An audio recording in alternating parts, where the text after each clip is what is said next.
Hello everyone, this is another video for Unit 1 Part 2. Okay, mathematics का हम first unit कर रहे थे डिटर्मिनेंट्स, उसका हम ज़्यादा नहीं कर पाए थे, टाइप्स ऑफ मैट्रिसेस तक ही पहुंचे थे। अब उसके आगे का पढ़ते हैं, ठीक है। चलिए, एडिशन ऑफ मैट्रिसेस। देखिए, एडिशन ऑफ मैट्रिसेस बिल्कुल उसी तरीके से है जिस तरीके से हम दो नंबर्स का एडिशन करते हैं, राइट। यहाँ पर भी जो नंबर्स हैं उनके एडिशन कर देंगे। चलो पहले एक बार पढ़ लेते हैं जो लिखा है, उसके बाद बताते हैं। The sum a plus b of a and b is defined as a plus b is equals to cij, where cij is equals to caij plus bij for each I and j. अभी आपको ये ij तो समझ आ रहा है ना, I का मतलब होता है किस रो में है और j का मतलब होता है किस कॉलम में है, ठीक है ना। Two matrices can be added if they are of the same order, otherwise not. अगर कोई भी you know matrices same order की हैं तभी उनका एडिशन पॉसिबल है, नहीं तो उनका एडिशन पॉसिबल नहीं है। क्योंकि हम जब दो मैट्रिक्स का एडिशन करते हैं तो जो एलिमेंट्स है ना, जिस पोजीशन पे एलिमेंट्स है उनकी कॉरिस्पॉन्डिंग जो एलिमेंट है उसको ऐड करते हैं। यानी कि जैसे कि ये 1 1 वाली पोजीशन पे जो भी एलिमेंट है उसका हम एडिशन दूसरे वाले मैट्रिक्स के उसी वाले एलिमेंट से करेंगे जो उस पोजीशन पे है, 1 1 वाली पोजीशन पे है। आई होप आपको समझ आ रहा हो। ज्यादा टेंशन लेने की जरूरत नहीं है, सीधे शब्दों में समझो कि ये पहला है तो यहाँ पे पहले से करेंगे, यहाँ पे ये दूसरी जगह पे तो जो दूसरी जगह पे उसी से एडिशन करेंगे, ठीक है ना। हाँ बस इतना है। इसमें हम ये कहना चाहते हैं कि जो जिस पोजीशन पे है ना, जो जिस पोजीशन पे है वो केवल उसी पोजीशन वाले इंसान से बात करेगा। अब सीधे शब्दों में समझो कि जो जिस पोजीशन पे है वो केवल उसी पोजीशन वाले इंसान से बात कर सकता है और किसी से नहीं। जैसे कि वन अपनी पोजीशन वाले से ही बात करेगा, दूसरे से बात नहीं करेगा, वो उसके तौहीन हो जाएगी उसकी अगर वो दूसरी पोजीशन वाले से बात कर लेगा तो। बस इतना ही समझिए, ठीक है। Properties of matrix addition, commutative law, यानी कि a plus b is equal to b plus a. अब चाहे आप इसको पहले इस वाली मैट्रिक्स को पहले रख लो या फिर इस वाली मैट्रिक्स को पहले रख लो, आंसर तो सेम ही आना है। Associative law is equal to a plus b plus c is equal to कुछ भी कर लो, है ना। एडिशन तो आपका जैसे नंबर्स होते हैं उसी तरीके से मैट्रिसेस में भी एडिशन है। एडिशन मतलब एडिशन तो ये कहता है मैं कोई लोचा नहीं करने वाला, अब जो करो मेरे साथ अब वो कर लो, मतलब कुछ भी, मैं कुछ नहीं करूंगा, बस आप सीधा बैठा रहूंगा। बस इतना ही आप लोगों को ध्यान रखना है। मेरे साथ कोई भी पंगा नहीं है, मैं एकदम सीधा शरीफ बच्चा हूँ। एडिशन बस आपसे इतना कहता है। Existence of additive identity.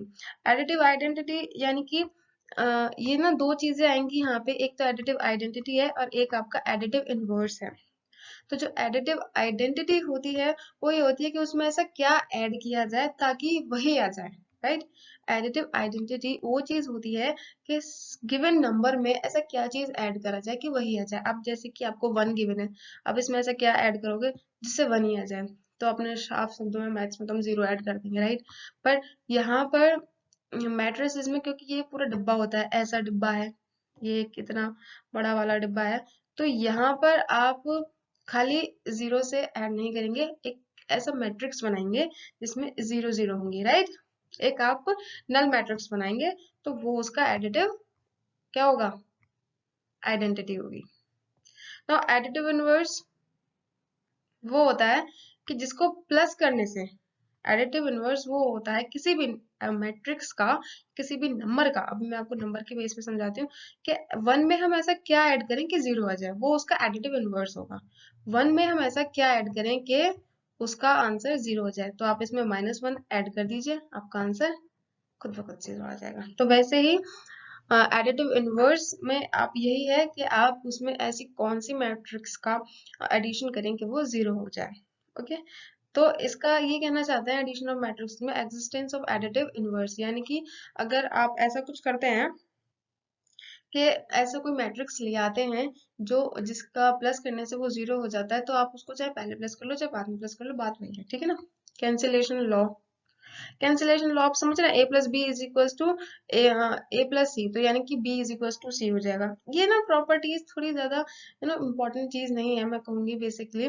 बस आपको यहाँ पे इम्पोर्टेंटली जो समझना है वो केवल इतना ही है कि एडिशन क्या होता है। और आई होप कि आप सबको अब एडिशन समझ में भी आ गया हो, क्योंकि एडिशन हम पहले से पढ़ते हुए हैं। बस आपको एडिशन का ही ध्यान रखना है और कुछ नहीं है इसमें। फिर आपका स्केलर मल्टीपल ऑफ मैट्रिक्स है। स्केलर मल्टीपल यानी कि अगर आपको यहाँ पे सपोज एक 2 लिख दिया इस पूरे मैट्रिक्स के आगे, तो आप इस 2 की मल्टीप्लाई हर एक एलिमेंट से करेंगे। ऐसा नहीं है कि आप केवल फर्स्ट वाले से करेंगे।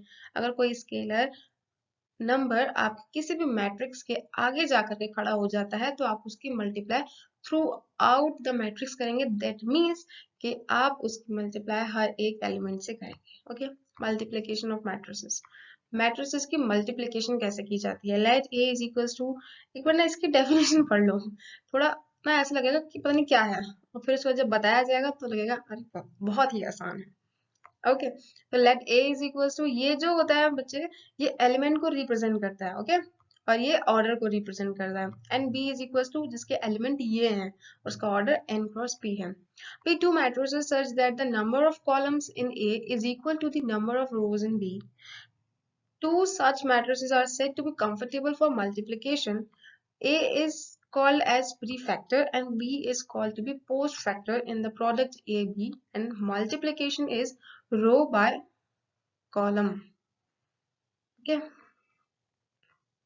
हाँ, क्या था? कहाँ थे हम? एक सेकेंड ना। यस, में यहाँ थे कि मल्टीप्लिकेशन ऑफ मैट्रिसेस क्या होता है। ये डेफिनेशन सुन के थोड़ा अटपटा सा लगा होगा, अब से समझ लेते हैं ये क्या कहा इसने। ये दो मैट्रिसेस हैं जिनके एलिमेंट्स कुछ इस तरीके से हैं, इनका ऑर्डर ये है।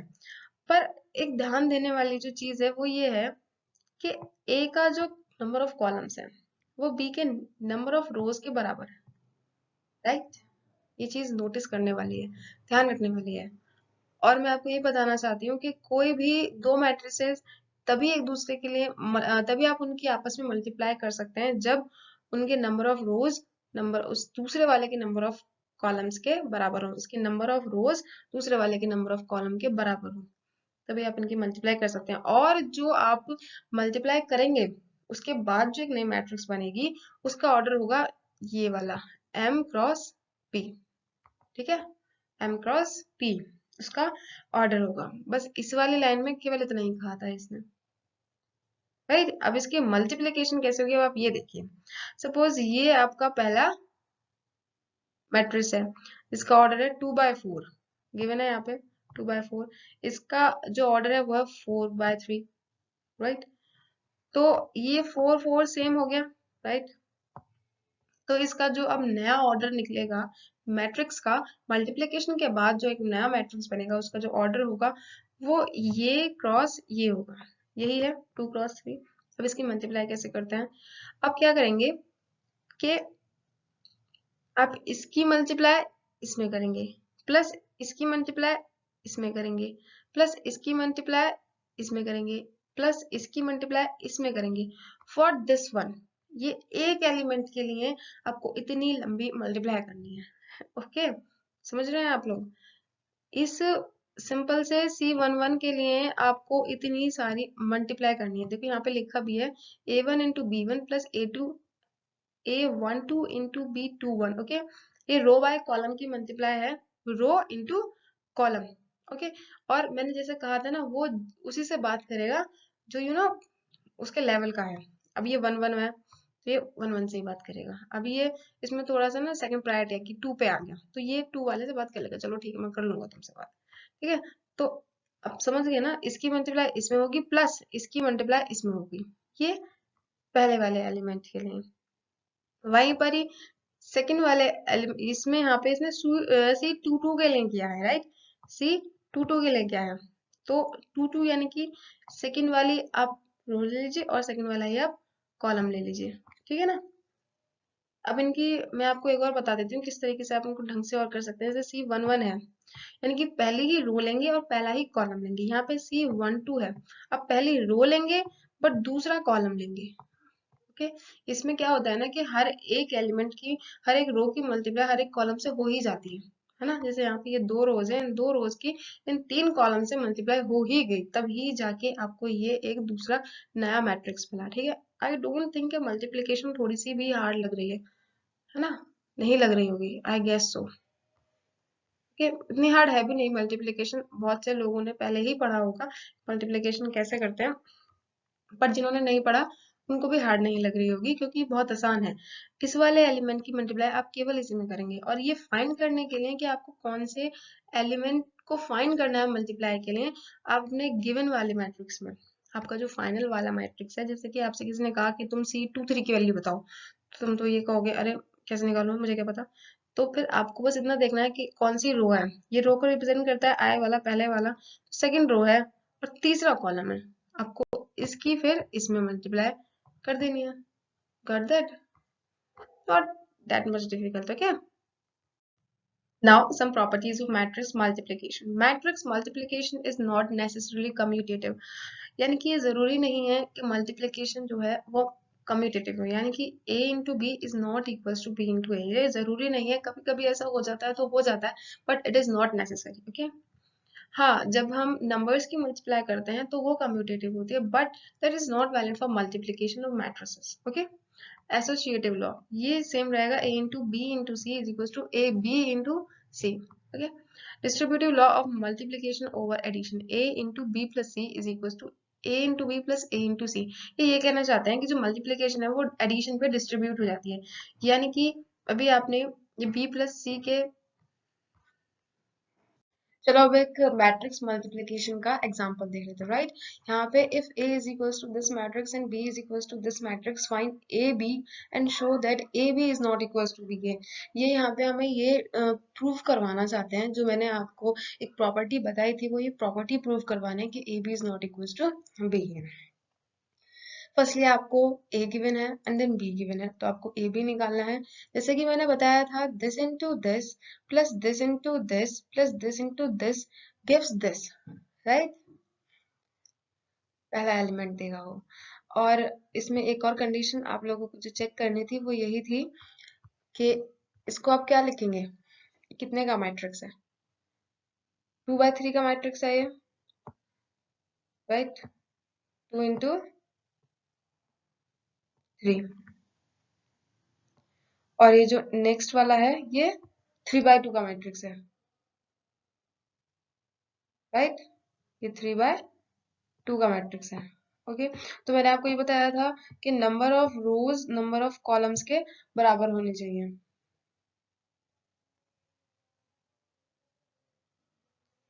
Number of columns number of रोज के बराबर होने चाहिए, सॉरी, है ना? Number of columns number of रोज के बराबर होने चाहिए। तो यहाँ पे ये देखो 2 पता नहीं कैसे बन गया, ठीक से बना था। तो यहाँ पे वो फॉलो हो रहा है, और जो गिवन आउटपुट जो हमको मिलेगा, जो गिवन मैट्रिक्स मिलेगा, वो हमें 2/2 का मिलेगा, क्योंकि किनारे वाले जो नंबर्स रह जाएंगे उनका हमको वो क्या मिलेगा, मैट्रिक्स मिलेगा। तो वही करा है इसने, यहाँ पे 2 1 जा 2, 4 1 जा 4, 2 जा 8, यहाँ पे प्लस होता है, प्लस माइनस माइनस हो गया, 3 2 जा 6 होता है, यहाँ पे प्लस प्लस के साइन तो प्लस ही होगा। सेम एज आपको सारा करना है। अब इसकी मल्टीप्लाई इसमें कर दो, this into this plus this into this plus this into this, ये वाला एलिमेंट आ जाएगा, ओके? क्योंकि ये 1 1 है ना? ये 1 2 है। समझ आ रहा है ना आप लोगों को? बस यही होना चाहिए। फिर उसके बाद आपको ये वाला मैट्रिक्स मिल गया, फिर आपने b इंटू ए किया, फिर आपको ये वाला मैट्रिक्स मिल गया। आई डोंट थिंक कि आपको बताने की जरूरत है कि ये कैसे हुआ, और फिर आपको ये मिला, और इससे आपको ये साफ साफ समझ आ रहा है कि a B is not equal to B a है। इसको सब खुद से एक बार ट्राई करेंगे, राइट? ये आपको सॉल्व एग्जांपल दिया है, तो दैट डजंट मीन्स कि आप उसको ट्राई नहीं करें। देख के हमेशा ऐसे ही लगता है कि हाँ हमको आता है, बट एक बार जब खुद से प्रैक्टिस करते हैं ना, जब समझ आता है कि हमें नहीं आता, ओके? नेक्स्ट नेक्स्ट देखिए, ये भी एक एग्जांपल ही है। हाँ, show that the matrix A is equals to, this is the solution of the equation this, where I square is 2/2 cross 2 unit matrix है। I जो है ये यूनिट मैट्रिक्स है, ये एक इक्वेशन है। आपको ये देखना है कि ये जो मैट्रिक्स है वो इस इक्वेशन को सेटिस्फाई कर रहा है या नहीं। यहाँ पे जैसे आपको पता है हम रूट्स निकालते थे, तो आपको जैसे कोई नंबर गिवन है 2 या 1, तो इस इक्वेशन में पूरी में उसको पुट करके देखते थे, अगर 0 आ जाए, यानी कि जो आउटपुट में इधर लिखा है अगर वही आ जाए तो वो सेटिस्फाई कर रहा है, अगर नहीं आता तो वो सेटिस्फाई नहीं कर रहा। सेम हमको यही करना है। अभी हमको पहले ए स्क्वायर फाइंड करना है, क्योंकि यहाँ पे ये लिखा है, तो ए डॉट ए करेंगे। आई डोंट थिंक कि आपको भी समझ नहीं आया कि मल्टीप्लाई कैसे है। 3 3 से 9, दिस इंटू दिस, फिर this plus this into this, है ना? समझ आ रहा है ना? फिर 5a करेंगे, -5a है, तो -5 की मल्टीप्लाई हम a में कर देंगे, तो हमको आउटपुट ये मिल जाएगा। फिर 7i2 है ना।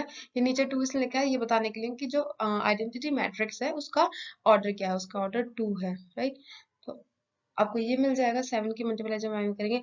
अब ये जो जितना भी आपको मिला है a² माइनस 5a 7i का ऑर्डर 2, इसको आप इस इक्वेशन में पुट करिए सारी वैल्यूज को, और फिर जो रिजल्ट आता है उसको चेक कीजिए कि वो उसी रिजल्ट के बराबर है या नहीं जो आपको क्वेश्चन में गिवन है। और हमने देखा पुट किया तो वो उसके बराबर ही था। ओके, इतना कुछ हार्ड नहीं है कि आपको कुछ समझ नहीं आएगा। बस एक सभी लोग कर सकते हैं, बस एक बताने वाले की जरूरत होती है। आप सभी लोग कर सकते हैं, बस थोड़ा सा इस पर ध्यान देना। मल्टीप्लिकेशन इतनी हार्ड नहीं है।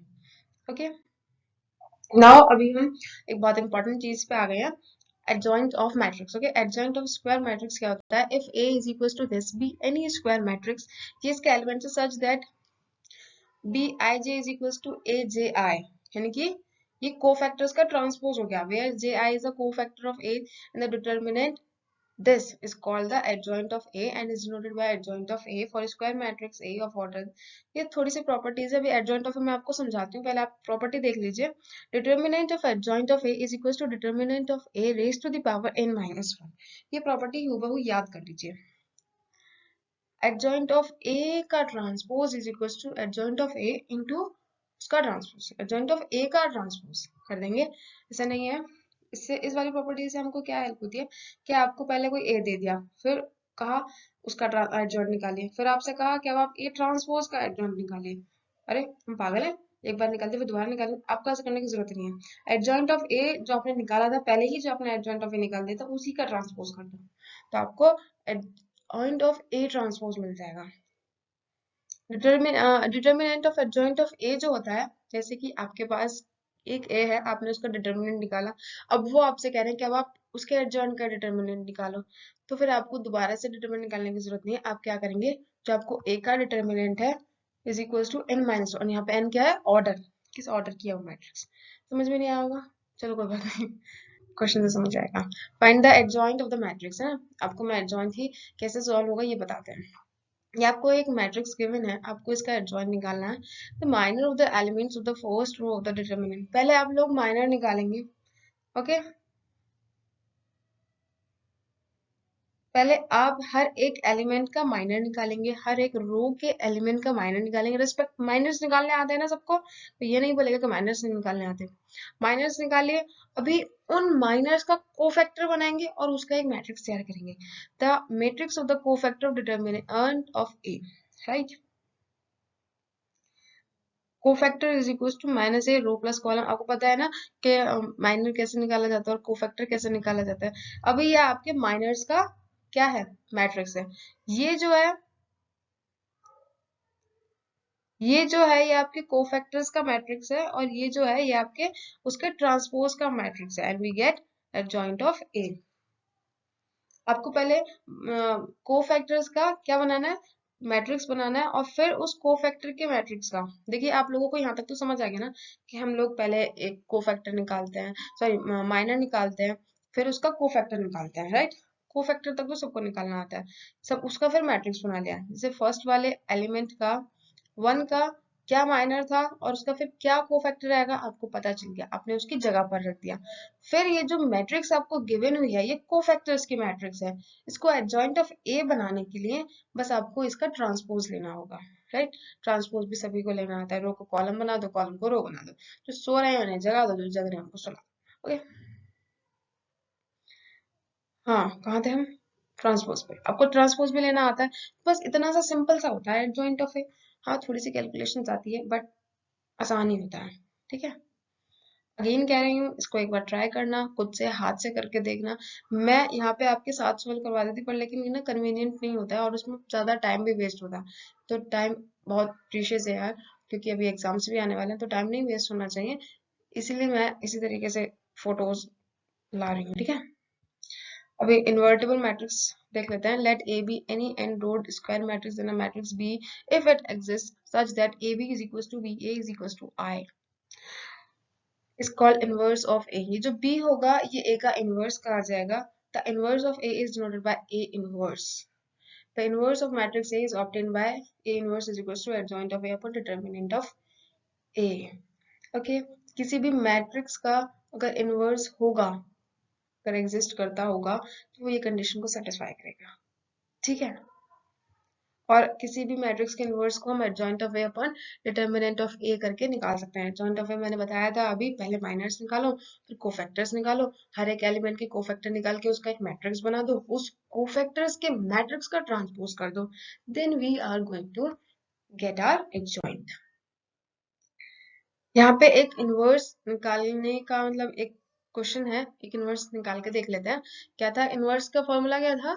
Adjoint of A upon determinant of a. इससे आपको एडजॉइंट भी दोबारा से समझ आएगा। ओके, हाँ, और पहली चीज इनवर्स निकालने के लिए आपको ये सबसे पहले चेक करना होगा कि डिटर्मिनेंट जो है किसी भी वैल्यू का वो जीरो नहीं होना चाहिए, क्योंकि आपको बेसिकली जब आप डिटर्मिनेंट अपॉन में डालने वाले हो सॉरी, तो उसकी वैल्यू अगर जीरो हो जाएगी तो वो सॉल्व ही नहीं होगा फिर तो, है ना? वही वाला इसमें फंडा यूज करना है आप लोगों को भी। पहले ये चेक करना है कि डिटर्मिनेंट जीरो तो नहीं है। यहाँ पे इसने पहले डिटर्मिनेंट निकाला, है ना? इसमें इसमें पहले क्या करा, डिटर्मिनेंट निकाला, डिटर्मिनेंट 19 आ गया, तो यानी कि डिटर्मिनेंट ऑफ ए जीरो के बराबर तो नहीं है, देयरफॉर ए इनवर्स एग्जिस्ट। नाउ अभी आपको एडजॉइंट ऑफ ए निकालना है, उसके कोफैक्टर्स निकाल लिए, फिर कोफैक्टर्स का मैट्रिक्स बना दिया।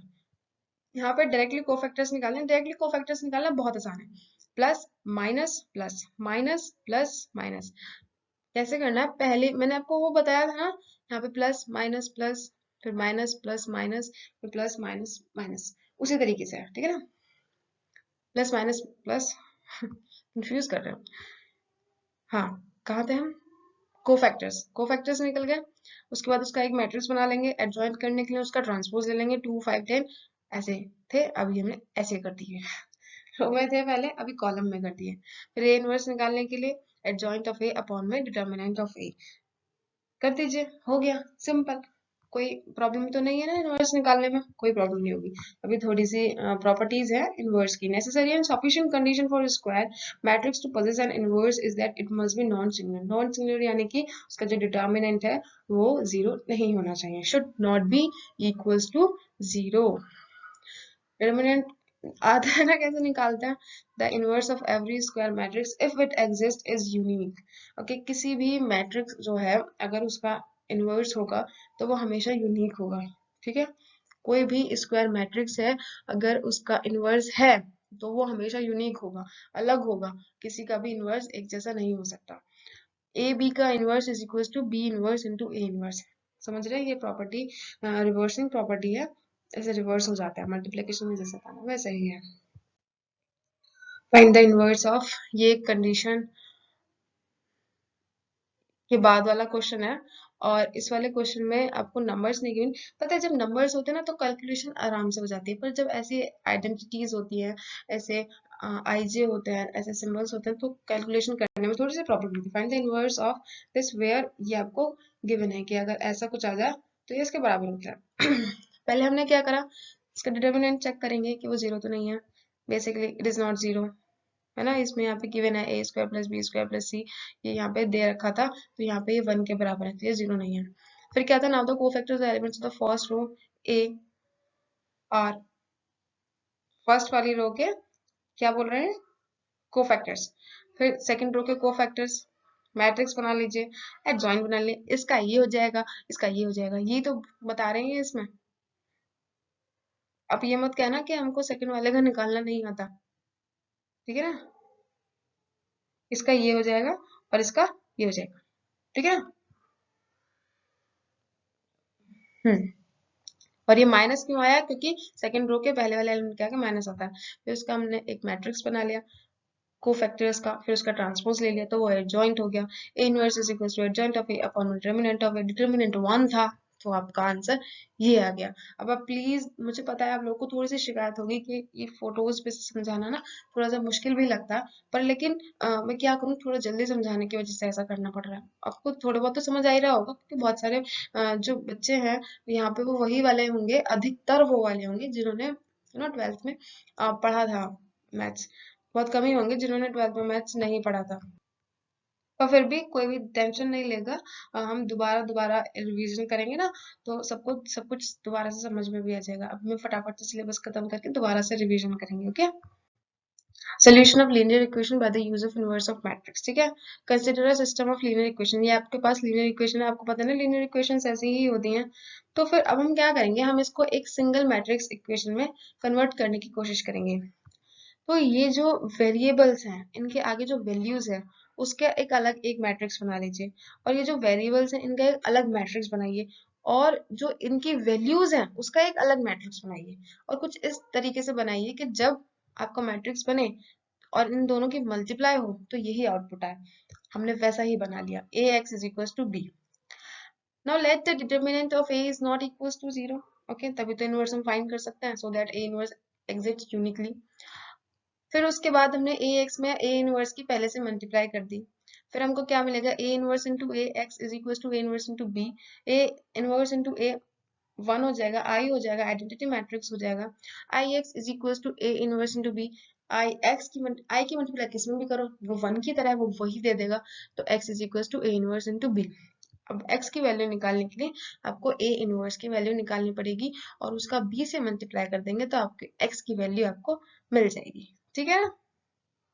अगर डिटर्मिनेंट ऑफ a की वैल्यू 0 हो जाती है तो ऊपर वाला मेथड फेल हो जाता है। The equation ax can be solve with the help of elementary row transformation. Elementary row transformation पता है ना कैसे होता है, जिन लोगों ने पढ़ा होगा उन्हें पता होगा, जिन्होंने नहीं भी पढ़ा ना उनको बता। See example of finding a solution of equation. Okay, जो हमने देख लिया है कि इक्वेशंस कैसे सॉल्व करते हैं, तो एक इसका एग्जांपल भी देख लेते हैं कैसे करना है। ये आपको पहले इक्वेशन गिवन है, तो जो इसके वेरिएबल्स हैं उनके आगे वाले जो कोएफिशिएंट्स हैं आप उसको फर्स्ट रो में लिखेंगे। जो फर्स्ट इक्वेशन है उसके फर्स्ट रो में लिखेंगे, और जो सेकंड इक्वेशन उसके सेकंड रो में लिखेंगे। फिर उसके बाद जो आपको वेरिएबल्स गिवन है उनको कॉलम फॉर्म में लिखेंगे। ओके, फिर उसके जो आउटपुट्स गिवन है आप उनके लिए एक अलग मैट्रिक्स बनाएंगे एज आ आउटपुट। ओके, तो इस फॉर्म में बन जाएगा कुछ a x is equal to b. फिर आप ए का डिटर्मिनेंट निकालेंगे, अगर वो 0 के बराबर नहीं है तो उसका इनवर्स एग्जिस्ट है, नहीं तो नहीं करता। और आपके लिए क्या होगा, जनरली आपको ऐसे ही मैट्रिक्स गिवन है होंगे जिनका 0 नहीं होगा, क्योंकि वो आप पूरा सोल्यूशन चाहते हैं ना वो इसलिए। तो x is equal to A inverse B से आप इसको फाइंड करेंगे। पहले आप फर्स्ट वाली रो के एलिमेंट्स का कोफैक्टर निकालेंगे। आई मस्ट से कि आप लोगों को याद होने चाहिए आपके कोफैक्टर्स कैसे निकालने चाहते हैं। ये नहीं है कि कोफैक्टर्स रट लिए, नो सबके अलग अलग होते हैं। हाँ, तो जैसे फर्स्ट वाला एलिमेंट है इसका cofactor this into this minus this into this, याद है ना सबको। ऐसे ही कोफैक्टर्स निकालेंगे। हमने ये सारे तीनों रोज के कोफैक्टर्स निकाले हैं। उसके बाद आपने एक कोफैक्टर्स का मैट्रिक्स बनाया, फिर उसका ट्रांसपोज ले लिया, तो आपको एडजॉइंट ऑफ ए मिल गया। ए इनवर्स के लिए adjoint of A upon determinant of a होता है, वही हमने किया। Now substituting the values of x a inverse and b in one we get. आपने इन सब की वैल्यूज रखी तो फिर आपको क्या मिलता है, एक्स वाई जेड की वैल्यू आपको 1 1 1 मिल रही है यहाँ से। X y z is equal to inverse निकाला था ना हमने, फिर ए इनवर्स करना था आपको, याद है ना आपको किस तरीके से सॉल्व करना था। X is equal A is equal to x, A into x is equal to B था, राइट। तो एक्स की वैल्यू क्या होगी, A inverse B, x is equal to A inverse B. B की भी मल्टीप्लाई करनी है आपको उसमें, ठीक है ना। उसी तरीके से है ये, याद है ना आपको, यही तो था। a into x is equal to B था आपका। इस तरीके से हमने बनाया था, एक ए मैट्रिक्स था, एक एक्स वाला मैट्रिक्स था, एक्स वाई जेड वाला इन इज इक्वल टू बी था। तो अब आप ए को इधर लेके जाएंगे तो वो इनवर्स हो जाएगा ना, तो वही हो जाएगा वो x is equal to A inverse B, right. हम यही कर रहे हैं, आपने इनवर्स निकाल लिया अपना, adjoint of A upon determinant of a करके इंटू बी। उस तरीके से आप x की वैल्यू निकाल लीजिए। इनवर्स निकालने के लिए बस हमें यहाँ तक करना होता, अगर आप लोग इनवर्स निकाल रहे होते तो बस हमको यहाँ तक ही एंड कर देना था, पर यहाँ पे हम x की भी वैल्यू निकाल रहे हैं तो हमको पूरा भी सॉल्व करना पड़ा, राइट। नाउ नेक्स्ट है आपका क्रैमर्स रूल। क्रैमर्स रूल क्या है ये देखते हैं। Let us solve the following equation. ये वाली आपको इक्वेशन गिवन है, 3 इक्वेशन है इनको। पहले इसको एक मैट्रिक्स बनाई आपने, इसका डिटर्मिनेंट लेने हैं, इसका हम ये साइन जो होता है ये डिटर्मिनेंट का ही होता है, हम इसका डिटर्मिनेंट लेने हैं। अब हम इसकी x से मल्टीप्लाई कर रहे हैं, राइट। सब कुछ स्टेप समझ आ रहे हैं ना, राइट। उसके बाद हमने क्या किया, column 1 is equal to column 1 plus y column 2 plus z into column 3। Column 1 में ही ये सारे चेंजेस किए हैं, देखा ना यहाँ पे कॉलम 1 लिखा है, तो कॉलम 1 में ये सारे चेंजेस कर दिए, right. Is equal to d1 d2 a3, यहाँ पे ये d3 है, ओके। हाँ, यहाँ पे ये d3 है, इसको थोड़ा सा करेक्ट कर लीजिए, इट इज d3, राइट। हाँ, ये d3 है। तो इस तरीके से ये डिटर्मिनेंट 1 हो गया। हमने ये यहाँ पे क्यों लिखा, आप इसको ध्यान से समझिए। ये जो इक्वेशन थी ये हमको पहले से गिवन थी, राइट। आपको ये इक्वेशन यही तो गिवन थी, ये इज इक्वल टू d1 था, तो हमने एक अलग मैट्रिक्स बनाई, जो इसके बराबर की है एकदम, इसको इस वाली वैल्यू की जो इक्वल वैल्यू हमने वो पुट करी। तो जब हम इस तरीके से करते हैं तो जो डिटर्मिनेंट निकलता है इन वाली वैल्यूज का डिटर्मिनेंट, वो डिटर्मिनेंट 1 कहलाएगा। और जब आप इसी तरीके से आप, अब आपने कॉलम 1 में करा, अब नेक्स्ट टाइम आप कॉलम 2 में करेंगे, तो वहां पे जो d1 d2 d3 है वो इस वाली लाइन में शिफ्ट हो जाएगा, इस वाले कॉलम में शिफ्ट हो जाएगा। a1 a2 a3 अपनी जगह पर ही रहेंगे, b की जगह पर d हो जाएगा। Same as for c1, c के लिए भी आप इसी तरीके से करेंगे, और यहाँ पे सारी आपकी d1 d2 d3 इसमें हो जाएगा, और उसको हम डिटर्मिनेंट 3 कहेंगे, ओके। तो याद रखना सॉरी, x अपॉन में determinant 1 is equal to 1 upon determinant, वो वाला डिटर्मिनेंट है जो एक्चुअल डिटर्मिनेंट था। एक्चुअल डिटर्मिनेंट जो था वो है जहाँ पे a b और c था, ये वो वाला डिटर्मिनेंट है एक्चुअल वाला। और a1 वो है जहाँ पे आपने a की जगह पर d रख दिया है। d क्या था, उस इक्वेशन का सोल्यूशन, गॉट दैट। डिटर्मिनेंट 2 जहाँ पे आप b की जगह पर d रख दें, डिटर्मिनेंट 3 जहाँ पे आप c की जगह पर d रख दें, got that. I hope no queries. ये हम क्रैमर्स रूल हम इसलिए यूज करते हैं ताकि हम इक्वेशंस के सोल्यूशन निकाल सकें। अभी ये जो इक्वेशन बनी है इसके मुताबिक आप x की वैल्यू निकाल सकते हैं। x is equal to determinant 1 upon determinant, y is equal to determinant 2 upon, बहुत आसान है। x की वैल्यू कैसे निकलेगी, जब आप कुछ x से रिलेटेड करेंगे, x से रिलेटेड करने के लिए आपको जो a है उसको d कर देना है, बस सिंपल। और डिटर्मिनेंट 2 करने के लिए आपको y को d कर देना है, सिंपल। b को 2 कर देना है, बस ये आपका क्रैमर्स, बहुत आसान रूल है। इसका एक एग्जांपल देख लेते हैं, क्रैमर्स रूल से ये सॉल्व होगा। ये आपको आपकी इक्वेशंस गिवन है, आपने एक डिटर्मिनेंट बनाया, बहुत अच्छे से बनाया, कोएफिशिएंट्स लगा के आपने डिटर्मिनेंट बना दिया, आपने डिटर्मिनेंट की वैल्यू भी निकाल ली। अब क्योंकि डिटर्मिनेंट 0 के इक्वल नहीं है, तो जो सिस्टम है उसका एक यूनिक सोल्यूशन होगा जो कि इस वाली इक्वेशन से दिया जाएगा, x upon determinant 1 is equal to y upon determinant 2 is equal to z upon determinant 3 is equal to 1 upon determinant, got that. फिर हमने डिटर्मिनेंट 1 निकाला, डिटर्मिनेंट 1 कैसे निकालेंगे, जो d की वैल्यूज थी वो a की जगह पर पुट कर देंगे। डिटर्मिनेंट 2 कैसे निकालेंगे, जो b की वैल्यूज थी उनकी जगह पर d की वैल्यूज पुट कर देंगे। तो c की वैल्यूज पर d की वैल्यू पुट करने पर डिटर्मिनेंट 3 आ जाएगा।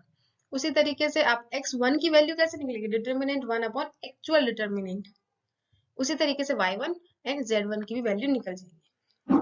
होप आपको थोड़ा बहुत समझ आया होगा, थोड़ा बहुत नहीं, बहुत समझ आ गया होगा, पहले भी पढ़ा होगा, और समझ आना ही है। नहीं भी आ रहा, बार बार देखो, समझना है, समझ के ही क्वेश्चन सॉल्व होते हैं, ओके। और चिंता मत करना, सब आराम से हो जाएगा।